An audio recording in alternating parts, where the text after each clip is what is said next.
মোহতারাম হাজিরিন, আল্লাহ তাআলা মাফ করার জন্য এই রমাদানে বহু সুযোগ আমাদের সামনে খুলে রেখেছেন, কিন্তু আমরা বিষয় কোনো হাতছাড়া করি। ভাইরা আমার, কজন মানুষ আমরা এখানে আছি যে আল্লাহর কাছে ছোট বাচ্চা যেরকম কাকুতি মিনতি করে চোখের পানি ফেলে কিছু চায়, আদায় করে নেয় মা বাবার কাছ থেকে, আমরা কজন মানুষ আল্লাহর কাছে সেভাবে দোয়া করতে পেরেছি? খুবই হতভাগ্য এটা। ইফতারের আগে আমাদের ইফতারের ব্যস্ততায় চলে যায়, সাহরির সময় সাহরির ব্যস্ততায় চলে যায়। দুটি গুরুত্বপূর্ণ টাইম শয়তান নিয়ে ফেলে আমাদেরকে খাবারের ব্যস্ততা। ইফতারের 10 মিনিট আগে সমস্ত ব্যস্ততা আপনি বন্ধ করে দেন, দিয়ে ইফতার সামনে নিয়ে আপনি আপনার পরিবারের সদস্যদেরকে সাথে নিয়ে আল্লাহর কাছে চোখের পানি ফেলে দোয়া করুন। দুটি আইটেম হয়নি আজকে, না হোক, এটা ইফতারের পরে হবে। এখন সবাইকে নিয়ে আসুন দোয়া করে চোখের পানি ফেলে। ভাইরা আমার, আল্লাহ রাব্বুল আলামিন ক্ষমা করবেন বলেই তো শয়তানকে বেঁধে রেখেছেন, ক্ষমা করবেন বলেই তো জান্নাতের ডোরগুলো ওপেন করে দিয়েছেন, ক্ষমা করবেন বলেই তো জাহান্নামের ডোরগুলো রমজানে বন্ধ করে দিয়েছেন, ক্ষমা করবেন বলেই তো লাইলাতুল কদর দিয়েছেন, ক্ষমা করবেন বলেই তো এত সব সুযোগ দিয়েছেন। এরপরও যদি আল্লাহর কাছ থেকে ক্ষমার অ্যাপ্লিকেশনটাও জমা দিতে না পারি, নিবেদনটুকু যদি করতে না পারি, এর চেয়ে বড় হতভাগ্যের বিষয় কি আছে বলুন? আপনাদের প্রতি উদাত্ত আহ্বান, দিনে অন্তত 10টা মিনিট এমনিতে তো উঠতে বসতে চলতে ফিরতে আল্লাহকে আমরা স্মরণ করব, একটা সময় একান্তে আল্লাহর সাথে কথা বলার চেষ্টা করবো ইনশাআল্লাহ। চেষ্টা করবো তো ইনশাআল্লাহ। আল্লাহকে বলবো, আল্লাহ শয়তান পরাভূত করে ফেলেছে, আমি অমুক গুনাহ করে ফেলেছি, আল্লাহ কেউ জানে না, তুমি জানো, মালিক মাফ করে দাও। আল্লাহ ক্ষমাশীল। ভাইরা আমার, আল্লাহ ক্ষমা করবার ওয়াদা করেছেন। আপনি যদি মনে করেন আপনার গুনাহ এত হয়ে গেছে যে ক্ষমার অযোগ্য, তাহলে আপনি আল্লাহ সম্পর্কে কুধারণা করলেন, আল্লাহ সম্পর্কে আপনি মিথ্যা আরোপ করলেন। আল্লাহ ক্ষমাশীল। শুধু প্রয়োজন চোখের পানি ফেলে একটু মাপ চাওয়া। পৃথিবীতে কোনো মানুষের কাছে অপরাধ স্বীকার করলে মানুষ অস্বস্তিতে পড়ে, ভালো লাগে না। ছোট হয়ে গেলাম, তার কাছে অপরাধ স্বীকার করি। কোনো মানুষের কাছে মাপ চাইতে গেলে লজ্জিত হয় মানুষ, কষ্ট পায়। কারোর কাছে কাঁদলে মানুষ অস্বস্তিতে পড়ে। আল্লাহ রাব্বুল আলামিনের কাছে যারা কান্না করার তৌফিক হয়েছে তারা বলতে পারবেন, এই কান্না পৃথিবীর সকল হাসিকেও হার মানায়। পৃথিবীর কোনো হাসিতে সেই তৃপ্তি নাই রব্বে কারিমের কাছে কান্নায় যে তৃপ্তি আছে। এই জন্য ভোর রাতে যখন সারি খেতে উঠবেন, 10টা মিনিট সময় হাতে নিয়ে সিজদায় গিয়ে একটু আল্লাহর সাথে কথা বলেন, আল্লাহর সাথে একটু আলাপ করেন। ভাইরা আমার, একান্তে একটু আল্লাহর সাথে যখন চোখের পানি ফেলে মাপ চাইবেন, আল্লাহর ওয়াদা কখনো ব্যতিক্রম হয় না। এই রমাদান আপনার সমস্ত গুনাহকে মাফ করাবে ইনশাআল্লাহ। চেষ্টা করবো তো আমরা ইনশাআল্লাহ। আল্লাহ রাব্বুল আলামিন আপনি আমাদেরকে রমজানের সমস্ত মুহূর্তগুলোকে কাজে লাগাবার তৌফিক দান করুন। সিয়ামের বার্তা, সিয়ামের যে আসল লক্ষ্য, গোটা জীবনে তাকওয়ার চর্চা, সব ক্ষেত্রে জীবনের সিয়াম পালন করা, আল্লাহর আদেশ নিষেধকে মেনে চলা, আল্লাহ আপনি আমাদের সবাইকে সেই তৌফিক দান করুন। সিয়ামের এই শিক্ষা থেকে আমাদের সামগ্রিক জীবনে সিদ্ধান্ত গ্রহণের ক্ষেত্রে আমরা যেন আল্লাহর আদেশ নিষেধের ভিত্তিতে সিদ্ধান্ত গ্রহণ করতে পারি, সেই তৌফিক আল্লাহ আমাদের সবাইকে দান করুন। সিয়ামের বার্তা যদি আমরা নিতে পারি, আমাদের জীবন সুন্দর হবে, সমাজটা সুন্দর হবে, আমাদের সিয়ামটা উপভোগ্য হবে, সার্থক হবে। জান্নাতের গ্যারান্টি এই সিয়াম থেকে আমরা পেয়ে যাবো ইনশাআল্লাহ। বিশেষ করে শেষ দশকের ইতিকাফ যদি আপনি করতে পারেন, তাহলে আল্লাহর সঙ্গে আপনার নিবিড় সম্পর্ক গড়বার এক সুবর্ণ সুযোগ তৈরি হবে। চেষ্টা করবো তো আমরা ইনশাআল্লাহ। একান্তে শুধু আল্লাহর সাথে কথা হবে। সারা বছর বিভিন্ন দিকে আমাদের ফোকাস নষ্ট হয়ে যায়, মনোযোগ নষ্ট হয়ে যায়। একান্তে আল্লাহর সাথে 2 রাকাত নামাজ কোনো মনোযোগ এদিক সেদিক দেওয়া ছাড়া পড়বো, সেই সুযোগটা জীবনে হয় না। কিন্তু শেষ দশকে ইতিকাফ করে দেখেন, আপনার মনোযোগ রাখা অনেক সহজ হবে। চেষ্টা করা যাবে তো ইনশাআল্লাহ। আরশে আজিমের কাছে ফরিয়াদ করি, আজকের আশা বসা সিয়ামকে সার্থক করার তৌফিক হিসাবে আল্লাহ আমাদের সবার জন্য কবুল করে নিন। আমরা এখানে সমবেত হয়েছি আল্লাহর ভালোবাসা ছাড়া আর কোনো কানেকশন নাই। আমার কাছে কিছু নেই আপনাকে দেওয়ার মতো। আমি আল্লাহর কথা, রাসূলের কথা বলতে পারি। এই মহব্বতের কারণে যে আমরা সমবেত হয়েছি, রব্বে কারীমের ঘোষণা আছে তার নবীর মাধ্যমে, হাদিসের মাধ্যমে, যে আরশের নিচে কি আমাদের ভয়াবহতম দিনে আল্লাহর জন্য যারা পরস্পরকে ভালোবাসবে তাদেরকে আল্লাহ আরশের নিচে ভিআইপি প্যান্ডেলের ছায়া দান করবে। আল্লাহ আপনি আমাদেরকে এখানে যেরকম একত্র করেছেন, আপনার এই ভালোবাসার বন্ধনের কারণে আপনি আমাদেরকে কিয়ামতের ময়দানে আরশের নিচে এভাবে সমবেত হওয়ার তৌফিক দান করুন। আল্লাহ আমাদেরকে আমাদের প্রিয় রাসূলের সাথে জান্নাতুল ফেরদাউসের সমবেত হওয়ার তৌফিক দান করুন। মুহতারাম হাজিরিন, সিয়াম বা সওম, যেটাকে আমরা রোজা বলি, এই সিয়াম বা সওম শব্দের অর্থটা কি জানো? বিরত থাকা, কোনো কিছু পরিহার করা। গোটা পৃথিবীর চতুর্দিকে আপনি যদি তাকান, এখন চতুর্দিকে একটি আহ্বান, সেটা হলো ভোগ করো, ভোগের দাওয়াত। ইসলাম শুধুমাত্র আমাদেরকে ত্যাগের কথা বলে, স্যাক্রিফাইসের কথা বলে। কেন? কারণ ত্যাগ এবং স্যাক্রিফাইস মানুষকে মানুষ করে তোলে। ভোগ এটা পশু পাখিও পারে, এটার জন্য কোনো যোগ্যতার প্রয়োজন হয় না, সবাই ভোগ করতে পারে। ত্যাগ সবাই করতে পারে না। সিয়ামের মধ্যে দেখুন আপনি, আল্লাহ তাআলা আমাদেরকে 3টা জিনিস ত্যাগ করতে বলছেন: পান, আহার, যৌনতা। গোটা পৃথিবীতে যত অপরাধ হয়, এই অপরাধগুলো বেসিক্যালি মানুষ পুণ্যবৃত্তি কিংবা যৌনবৃত্তির কারণে করে। আর এই দুইটাকে কন্ট্রোল করার ট্রেনিং আল্লাহ দিচ্ছেন সিয়ামের মাধ্যমে। আমরা সিয়ামের মাধ্যমে বিরত থাকার প্রশিক্ষণ নিচ্ছি। কেন নিচ্ছি? কারণ আমার জীবনে প্রতিদিন সাবকনশিয়াস মাইন্ডে, অবচেতন মনে আমি শত শত ডিসিশন মেক করতে হয়, শত শত সিদ্ধান্ত নিতে হয়। আপনি ঘুম থেকে উঠলেন, দোয়া পড়বেন কি পড়বেন না, সিদ্ধান্তের ব্যাপার। আপনি ওয়াশরুমে যাবেন, ডান পা দিবেন না বাম পা দিবেন, ডিসিশনের ব্যাপার। আপনি ফজরের আজানের পর মসজিদে যাবেন না শুয়ে থাকবেন, সিদ্ধান্তের ব্যাপার। আপনি রাস্তায় বেরিয়েছেন, কারোর সাথে ঝগড়াঝাটি হয়েছে, মুখ খারাপ করবেন নাকি আত্মনিয়ন্ত্রণ করবেন, ডিসিশনের ব্যাপার। আপনি সোশ্যাল মিডিয়া স্ক্রল করছেন, একটা পোস্ট এসেছে আপনার চোখের সামনে, এটা ক্লিক করে ভিডিওটা দেখবেন নাকি প্লে করবেন না, সিদ্ধান্তের ব্যাপার। রিয়্যাক্ট করবেন তো অনেকগুলো অপশন আছে, কোন রিয়্যাক্ট করবেন, সিদ্ধান্তের ব্যাপার। কমেন্ট করবেন কি করবেন না, করলে কোন কমেন্ট করবেন, সিদ্ধান্তের ব্যাপার। আপনার স্ত্রীর সাথে আপনার কোনো বিষয় নিয়ে একটু বাদানুবাদ হয়েছে, আপনি কি সীমা ক্রস করবেন কি করবেন না, সিদ্ধান্তের ব্যাপার। প্রতিদিন আমরা যত সিদ্ধান্ত নেই, এগুলো নোট করা হলে দিন শেষে হয়তো দেখা যাবে প্রতিদিন শত শত সিদ্ধান্ত আমরা নিয়ে থাকি। এগুলো অবচেতন মনে, হয়তো প্ল্যান মাফিক না। সিয়াম আমাদের জীবনে সেই সিদ্ধান্ত গ্রহণ করার ক্ষেত্রে গুরুত্বপূর্ণ ভূমিকা রাখতে সাহায্য করে। কিভাবে? এখন আর আধা ঘন্টা পরেই আমরা ইফতারের জন্য প্রস্তুতি নিব, ইফতার করবো ইনশাআল্লাহ। সবাই এখন ক্ষুধার্ত প্রায়। ইফতারের রকমারি পসরা সাজিয়ে আমরা যখন বসি, একদিকে পেটে প্রচন্ড ক্ষুধা, অপরদিকে মুখরোচক সব খাবার আমাদের সামনে আছে, আমরা চাইলেই খেতে পারি, কিন্তু আমরা অপেক্ষা করি আজানের। কেন অপেক্ষা করি? খাবারও আছে, ডিমান্ডও আছে, বাট আমি খাচ্ছি না। কেন খাচ্ছি না? আল্লাহ রাব্বুল আলামিনের এখনো খাবারের পারমিশন হয়নি। এই যে ডিসিশন মেক করছি আমি যে আমি এখন খাবো না, আমি সূর্য ডোবার পরে খাবো, কারণ আল্লাহ বলেছেন আতিম্মুস সিয়ামা ইলাল লাইল, সিয়ামে কন্টিনিউ করো, রোজা কন্টিনিউ করো সূর্য ডোবা পর্যন্ত। এই যে আমি কন্টিনিউ করব সূর্য ডোবা পর্যন্ত, এটা আল্লাহ নির্দেশের ফলে। সিয়াম আমাদেরকে বলে তোমার সামনে মুখরোচক এত চমৎকার খাবারের ডালা সাজানো আছে, পেটে ক্ষুধা আছে, বাট আল্লাহর অনুমোদন নাই, সেজন্য তুমি খাচ্ছ না। তোমার জীবনে শত শত হাজার হাজার সিদ্ধান্ত নেবার ক্ষেত্রে ঠিক একইভাবে যদি আল্লাহর নির্দেশ তোমার সামনে এসে হাজির হয় এবং আল্লাহর নির্দেশের ভিত্তিতে গ্রহণ কিংবা বর্জন করবার সিদ্ধান্ত তুমি গ্রহণ করতে পারো, তবেই তোমার সিয়াম সার্থক। এবং মূলত তোমার সিয়াম বা রোজা তোমাদেরকে সামগ্রিক জীবনে যে রোজা রাখতে হয়, সেই রোজা রাখতে তোমাকে সাহায্য করে।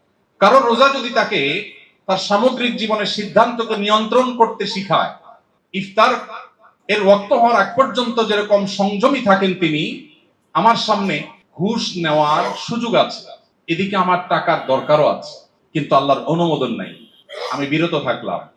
এই বার্তা যদি নিতে পারি, এই এক্সারসাইজে যদি আমি আনতে পারি নিজেকে, তাহলে সে হলো সফল রোজাদার, সে হলো সার্থক সিয়াম পালনকারী। আর যার সিয়াম তার সামগ্রিক জীবনে কোনো পরিবর্তন আনলো না, তার জীবনে কোনো সিদ্ধান্তের মধ্যে কোনো হেরফের হলো না, সে শুধু সাহারি খেলো আর ইফতার করলো, তারাবি পড়লো আর রোজা রাখলো, কোরআন এবং হাদিস বলছে এই সিয়াম সেই সিয়াম নয় যে সিয়াম আপনাকে জান্নাত পর্যন্ত নিয়ে যাবে, যেটা আপনার জীবনকে, আমাদের জীবনকে সার্থক করবে।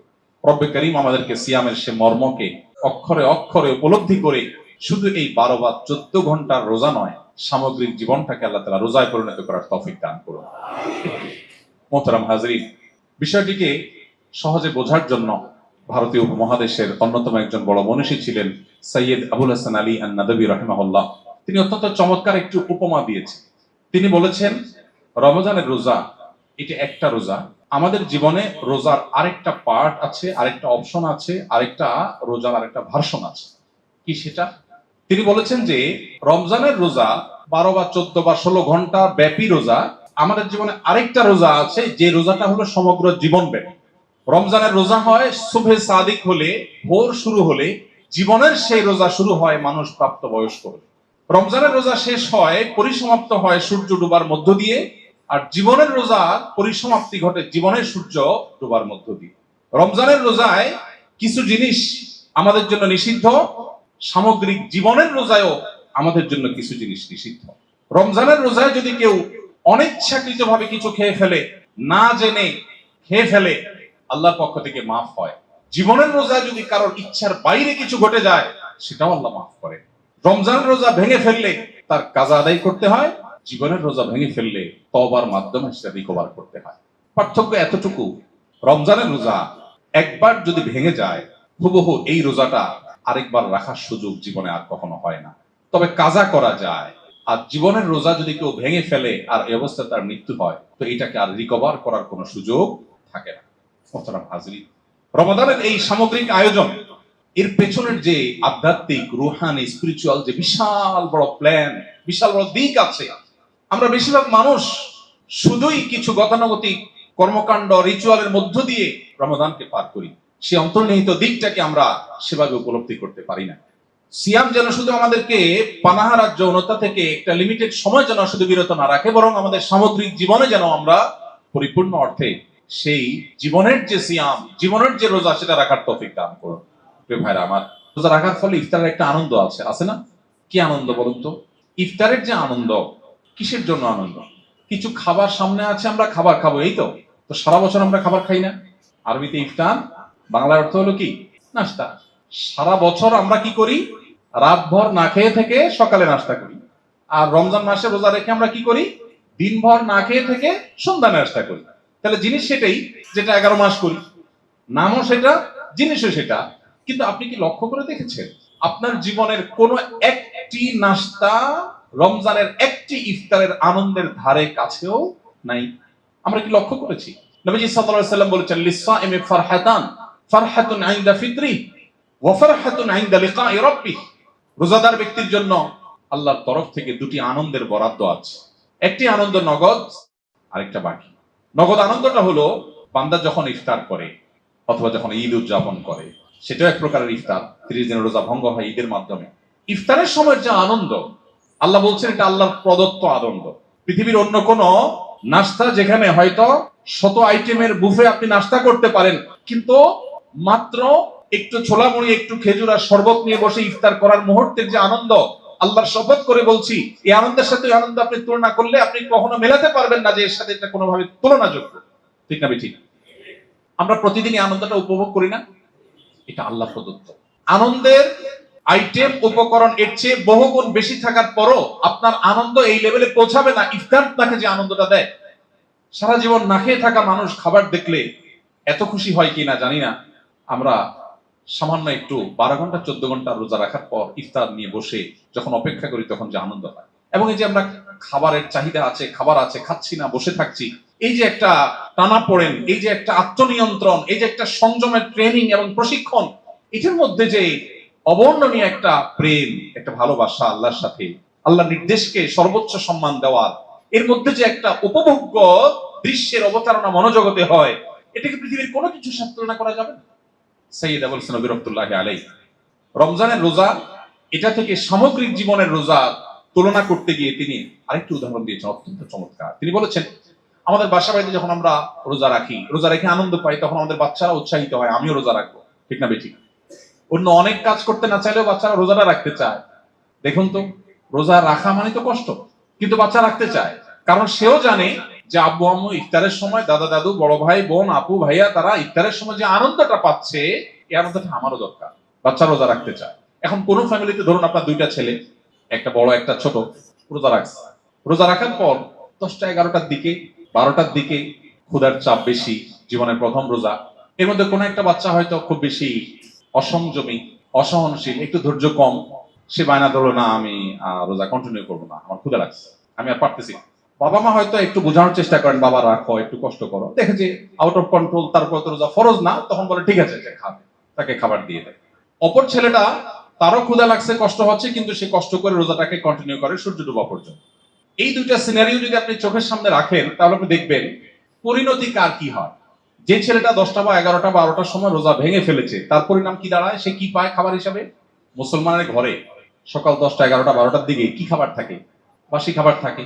যদি মাছ রান্না হয়ে থাকে, তাহলে লেজ, কানকল্লা বা কাটা বিশিষ্ট যে টুকরাগুলো, সেগুলো তাও আবার বাসি, এটা থাকে। আর ভাত তো নিশ্চয় ফ্রেশ, গরম গরম ভাত তো কল্পনা করা যায় না। ভোর রাতে যেগুলো থেকে গেছে ওইগুলো, গোস্ত রান্না করলে বাছাই করা টুকরাগুলো। তাহলে সে রোজা ভেঙে একটু নগদ আনন্দ পায়, কিন্তু সে আনন্দটা হলো বাসি খাবারের আনন্দ। পরিণতিতে কি দাঁড়ায়? ধানমন্ডির মানুষকে বোঝানো কঠিন। আমি গ্রামের ছেলে, যারা গ্রামীণ পরিবেশে শৈশব পার করেছেন তারা ভালো বুঝতে পারবে। ইফতারের আগ মুহূর্তে ওই যে একটা ছেলে রোজা কন্টিনিউ করেছে, আরেকজন করেন নাই। যে কন্টিনিউ করেছে তার পরিণতি, আর যে কন্টিনিউ করতে পারে নাই তার পরিণতি আমরা ইফতার আগ মুহূর্তে একটু লক্ষ্য করতে পারি। আচ্ছা, আপনারাই বলুন, যেই ছেলেটা রোজা ভেঙে ফেলেছে এর ইফতারের আগ মুহূর্তে খুব কদর হয়তো বাসায়, তাই না? যেহেতু রোজা ভেঙে ফেলছে, রোজাই নাই আর কি, কদর হয় না অনেক। উল্টা বরং কি হয়, সে দৌড়ের উপর থাকে। কিভাবে দৌড়ের উপর থাকে? ধরুন ইফতার টেবিলে সাজানো হচ্ছে, তাকে বলা হয়, এই মোহাম্মদ কই আসোস, এই আব্দুল্লাহ কই আসোস, এদিকে ধরে পেঁয়াজগুলো টেবিল নিয়ে রাখ, এই এতক্ষণ লাগে রেখে আসতে, জলদি আয়, শরবত টানে রেখে আস। আর বিদ্যুৎ চলে গেছে, দৌড় দে, একটু দোকান থেকে একটা মোমবাতি নিয়ে আয়, বাচ্চাটা ডিস্টার্ব করছে, ওরে ধর, হাঁস মোরগ থাকলে হাঁস মোরগ গুলো সামলা। এদিকে মুখরোচক খাবারের কিন্তু প্রস্তুতি চলছে, আর তার চলছে দৌড়ের প্রস্তুতি, কারণ সে রোজা ভেঙে ফেলেছে।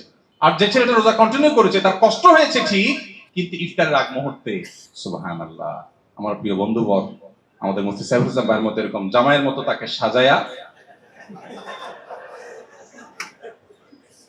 সুন্দর করে সাজায়া তাকে একেবারে ডাইনিং টেবিলের মাঝখানের চেয়ারটাতে আদর করে বসিয়ে একটু পর এসে দাদা বলে, দাদা ভাই এই 20 মিনিট, মাশাআল্লাহ তুমি সাকসেস, এই তো আর 20 মিনিট, সব তোমার জন্য। দাদু এসে বলে, আরে আমার দাদু ভাই চেহারাটা শুকায় গেছে, আরে একটু, এই তার অল্প একটু সময়। মা এসে সান্ত্বনা দেয়, বাবা এসে সান্ত্বনা দেয়, সবাই এসে অ্যাপ্রিসিয়েট করে, একের পর এক তাকে বাহবা দিতে থাকে, তাকে অভয় দিতে থাকে যে তোমার আর কোনো ভয় নেই, কোনো টেনশন নেই, এই তো সূর্য ডুবতে যাচ্ছে আর তোমার আনন্দ শুরু হয়ে যাবে।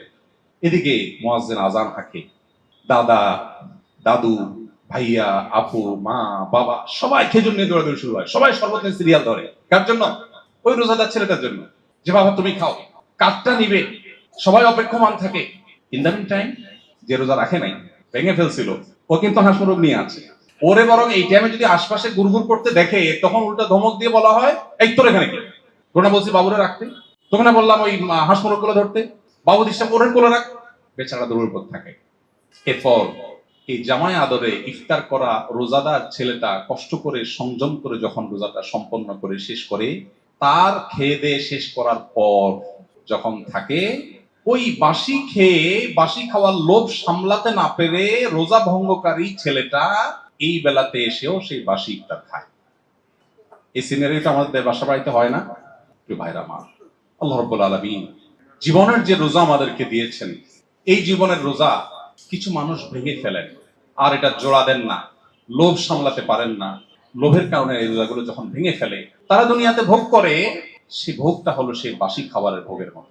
এরাও একসময় ইমানদার থাকলে জান্নাতে যাওয়ার সুযোগ থাকে, কিন্তু সেটা অন্যদের জান্নাতে যাওয়ার বহুকাল পরে, জাহান্নাম, শাস্তি, বহু কিছু ভোগের পরে। আর যারা জীবনের সামগ্রিক রোজা যত কষ্ট হোক ভাঙতে দেয় না, টুটতে দেয় না, ছুটতে দেয় না, সংযম করে, সংগ্রাম করে, নিজেকে কন্ট্রোল করার প্রতিজ্ঞা করে যে না, আমার জীবনের রোজা আমি ভাঙতে দেব না। সুদ, ঘুষ, দুর্নীতি, অপরাধ, চোখের জেনা, কানের গুনাহ, অন্যের কষ্ট দেওয়া, অন্যের হক নষ্ট করা, যত রকম কাজ আমার জীবনের রোজাকে ভাঙতে পারে, আল্লাহকে অসন্তুষ্ট করতে পারে, সব নিষিদ্ধ কাজ থেকে বেঁচে থাকবো। এতে আমার বন্ধু, প্রিয়জন, আমার প্রতিবেশী, আমার সার্কেল, আমার বন্ধু বান্ধব, অনেকের সাথে দূরত্ব হবে, হোক, সমাজে দাম হবে না, না হোক ভাবসাব কমে যাবে, যাক, কিন্তু আমার জীবনের রোজা আমি রক্ষা করব। কষ্ট হয়, অনেক কষ্ট হয়, কিন্তু জীবনের রোজা যখন ভাঙার উপক্রম হয়, জীবনের সূর্য ডুবার সময় যখন নিকটবর্তী হয়, ওই রোজাদার বাচ্চাকে যেরকম দাদা দাদি এসে সান্ত্বনা দেয়, আল্লাহর কোরআন বলছে মৃত্যুর সেই মুহূর্তে এসে আল্লাহর ফেরেশতা এসে তাকে বলে, আল্লাহ খাউফুন আলাইহিম ওয়ালা হুম ইয়াহজানুন, আল্লাহ তাখাফু ওয়ালা তাহজানু ওয়া আবশিরু বিল জান্নাতি আল্লাতী কুনতুম তুআদুন। কত কষ্ট তোমরা করেছো, কত কষ্ট করে সিয়াম সাধনা করেছো, আল্লাহকে খুশি করতে গিয়ে কত প্রিয়জন নাখোশ হয়ে গেছে, সমাজে দাম পাও নাই, তোমার জীবন সায়ান্নে মৃত্যু শয্যায় শায়িত, এখন তোমার রূহ বের হবে, তুমি আখিরাতে পাড়ি জমাবে। দেখো আমরা আল্লাহর ফেরেশতারা এসেছি তোমাকে অভয় দেওয়ার জন্য, সুসংবাদ দেওয়ার জন্য, এই যে আর একটু পরে তোমার রূহ বের হবে, আর তুমি জান্নাতে বিচরণ করবে। রমজানের সিয়ামের সাথে জীবনের সিয়ামের এই যে রিলেশন, রমজানের সিয়াম থেকে জীবনের সিয়ামের বার্তা গ্রহণ করবার এই যে সুযোগ, সেটি আমরা বেশিরভাগ মানুষ হাতছাড়া করি। আরশ আজিমের মালিকের কাছে ফরিয়াদ করি, আল্লাহ আপনি আমাদেরকে রমজানের রোজাকে অর্থবহ এবং সার্থক করার তৌফিক দান করুন। এই সিয়াম যেন আমাদের জীবনে পরিবর্তন আনে, এই সিয়াম যেন আমাদের জীবনে সিদ্ধান্ত গ্রহণ করতে আমাদেরকে সাহায্য করে, সঠিক সিদ্ধান্ত যেন আমরা গ্রহণ করতে পারি। আল্লাহর কাছে দোয়া করবো তো ইনশাআল্লাহ। আল্লাহ তাআলা আমাকে আপনাকে আমাদের সবাইকে সেই তৌফিক দান করুন। যার সিয়াম তার সামগ্রিক জীবনে কোনো পরিবর্তন আনলো না, তার জীবনে কোনো সিদ্ধান্তের মধ্যে কোনো হেরফের হলো না, সে শুধু সাহারি খেলো আর ইফতার করলো, তারাবি পড়লো আর রোজা রাখলো। কোরআন এবং হাদিস বলছে এই সিয়াম সেই সিয়াম নয় যে সিয়াম আপনাকে জান্নাত পর্যন্ত নিয়ে যাবে, যেটা আপনার জীবনকে আমাদের জীবনকে সার্থক করবে। শয়তান আমাদের চাইতে বড় না ছোট বয়সে? বড়। দুনিয়া সে আমাদের চাইতে কম দেখেছে না বেশি দেখেছে? এই জন্য শয়তানের সাথে আমাদের যে ফাইট, এই ফাইট তো জন্ম থেকে। শয়তানের আলোচনা এখন দুনিয়া থেকে উঠে গেছে, আমরা হুজুররাও খুব বেশি শয়তান টপিকে আলোচনা করি না। বিষয়টা আল্লাহ মাফ করুন এমন পর্যায়ে চলে গেছে যে অনেক মুসলিম মনে করেন হয়তো শয়তান এটা কোনো কাল্পনিক বা বায়বীয় কোনো বিষয়, অথচ এটা অত্যন্ত বাস্তব ভিত্তিক একটি বিষয়। কোরআন বারবার আমাদেরকে সতর্ক করছেন এবং আল্লাহ বলেছেন শয়তানকে আদুউম মুবিন, স্পষ্ট শত্রু, যাকে আমি কখনো দেখি নাই। আল্লাহ বলছেন স্পষ্ট। কিভাবে? কারণ শয়তানকে না দেখলে কি হবে? শয়তানই সারাক্ষণই আমরা দেখছি। শয়তানি দেখি না আমরা? শয়তানে কিন্তু সারাক্ষণই আমরা অনুভব করি। তো যেহেতু সে সিনিয়র, জগৎটা আমাদের চাইতে বেশি দেখেছেন, মার প্যাচ আমাদের চাইতে বেশি বুঝেন, এই জন্য শয়তানের সাথে আমাদের যে ফাইট, এই ফাইটে বেশিরভাগ ক্ষেত্রে শয়তান জিতে, আমরা আসলে খুব কমই জিতি। আল্লাহ রাব্বুল আলামিন এর কাছে মন খারাপ করে ইমানদার বান্দা যে নালিশ করে, আল্লাহ আমি তো ধরাশয়ী হয়ে গেছি, খারাপ কাজ করে ফেলেছি, মন্দ দিকে চলে গেছি, হতাশা গ্রাস করছি, পেরে উঠছি না শয়তানের সাথে। আল্লাহ রাব্বুল আলামিন রমজানের একটা মাস শয়তানকে বেঁধে রাখেন।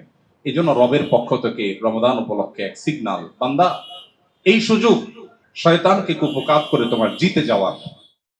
এই সুযোগ পাওয়ার পরও যদি কোনো মানুষ শয়তানকে হারাতে না পারে, যদি কেউ এত বড় সুযোগ পাওয়ার পরও যদি নিজে জিততে না পারে, আল্লাহর এই জমিনে তার চাইতে হতভাগা আর কেউ নেই। গোটা পৃথিবীর সবচেয়ে সম্মানজনক কোন পদ পদবি পাওয়ার পরও যদি কেউ হেলায় হারিয়ে ফেলে, এই লোকটাকে নিয়ে যতটা আমাদের আফসোস করার কথা, এই লোকটাকে নিয়ে যতটা আমাদের আক্ষেপ হওয়ার কথা, রমাদান মাস পেল অথচ শয়তানকে কুপকাত করতে পারলো না, আল্লাহকে খুশি করতে পারলো না, জাহান্নামমুখী ট্র্যাক থেকে সরে জান্নাতমুখী ট্র্যাকে আসতে পারলো না, নিজের গুনাহগুলোকে আল্লাহর কাছ থেকে মাফ করিয়ে নিতে পারলো না। এই লোকটা ওই লোকের চাইতেও হতভাগা যে পৃথিবীর সবচেয়ে সম্মানজনক চেয়ার পাওয়ার সুযোগ পেয়েও তার অলসতা অবহেলার কারণে হাতছাড়া করেছে। তার চাইতে হতভাগা যে রমাদান পেয়ে এটাকে ব্যবহার করতে পারলো না। আল্লাহ রাব্বুল আলামিন আমাদের রমাদানের অবশিষ্ট দিনগুলোর প্রতিটা মুহূর্তকে কদর করার তৌফিক দান করুন। মুহতারাম হাজরিন, রমাদান কি জিনিস আমরা বেশিরভাগ মানুষ বুঝি না। আমাদের কাছে রমজান মানে চারটে জিনিস: রোজা রাখা, তারাবি পড়া, সারি খাওয়া আর ইফতার খাওয়া। এই চার জিনিসের নাম আমরা রমাদান রেখেছি, অথচ রমাদানকে ঘিরে আমাদের অনেক কর্মসূচি আছে। কোরআন এবং হাদিসের আলোকে শুধু রমাদান কেন্দ্রিক আমলগুলোকে আমরা ছোট্ট একটা ছুটি বই একত্র করেছি, মাহে রমাদানের 27 আমল নামে, 48 পৃষ্ঠার একটা ছোট্ট বই। সেখানে আমরা শুধুমাত্র এক নজরে কোরআন এবং হাদিসের আলোকে 27টি কর্মসূচি আমরা সাব্যস্ত করার চেষ্টা করেছি, যেগুলো রমাদান স্পেশাল। সেখানে 5 ওয়াক্ত নামাজ নাই, যেটা সারা বছরের আমল, শুধু রমাদান স্পেশাল। যদি এই আমলগুলো মুখ্য না, আমরা রোজা রাখি, আল্লাহ তাআলা বলেছেন কুতিবা আলাইকুমুস সিয়ামু কামা কুতিবা আলাল লাযিনা মিন ক্বাবলিকুম লাআল্লাকুম তাত্তাকুন। সিয়াম তোমাদের জন্য ফরজ করা হয়েছে যেভাবে তোমাদের পূর্ববর্তীদের উপর ফরজ করা হয়েছিল, আশা করা যায় এর মাধ্যমে তোমরা মুত্তাকি হয়ে উঠবে। রোজা রাখার উদ্দেশ্য ভাই তাকওয়া হাসিল করা, আল্লাহ ভীতি অর্জন করা। আমরা যে না খেয়ে থাকি, আমরা উপোস থাকি, আমাদের কি উপোস রাখায় কি আল্লাহর কোনো ঠেকা আছে? আল্লাহর কোনো স্বার্থ আছে এখানে? আল্লাহ রাব্বুল আলামিন মূলত আমাদেরকে এই সিয়াম সাধনার মাধ্যমে, উপোস রাখার মাধ্যমে আমাদেরকে একটা চূড়ান্ত বার্তা দেন। দুঃখজনক বাস্তবতা হলো সে বার্তা বেশিরভাগ মানুষ আমরা গ্রহণ করতে পারি না, আমরা টেরও পাই না যে আল্লাহ কি বলতে চান। আমরা না খেয়ে থাকাতে আল্লাহর কোনো লাভ নেই। এই সিয়ামের বহুবিধ উপকারী দিক আছে, সেটা ভিন্ন বিষয়, বাট একটা সুনির্দিষ্ট লক্ষ্য আছে সিয়ামের। সে লক্ষ্যটা যদি কেউ অ্যাচিভ করতে না পারে, তো নবী সাল্লাল্লাহু আলাইহি সাল্লামের ভাষায় রুব্বা সাইমিন লাইসা লাহু মিন সিয়ামিহি ইল্লাল জু', বহু রোজাদার আছেন যাদের রোজায় উপোস থাকা ছাড়া আর কিছু অর্জিত হয় না। প্রিয় ভাইরা আমার, প্রায় প্রথম দশক চলে যেতে বসেছে আমাদের কাছ থেকে। আমরা এই দশকে আল্লাহ রাব্বুল আলামিনের মাগফিরাতের পথে কতটা অগ্রসর হতে পেরেছি, এই প্রশ্ন আমাদের নিজেদের কাছে রাখা উচিত। আল্লাহ তাআলা অবশিষ্ট 20টি দিনের প্রতিটা মুহূর্তকে কাজে লাগাবার তৌফিক দান করুন।